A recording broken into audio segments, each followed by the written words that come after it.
Uzdil PHP darsidagi 33-chi qism MyCircle uchur jadvalidagi uchurni o'zgartirish. MyCircle uchur jadvalidagi uchurni o'zgartirish uchun update jumlasini ishlatamiz. Qaraydigan bo'lsak, updatening grammatikasida update deb keldi. Andan keyin jadval nomi set mayadagi o'zgartmoqchi bo'lgan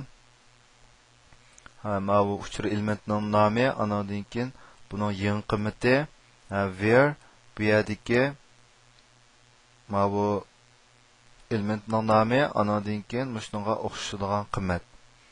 Masalan, aslidagi uchur jadvaldagi bu jadval qiymati mana holatda bo'lgan bo'lsa, biz bu yerdagi update person set age bu yeshi 36 bo'lgan, a'zo nomi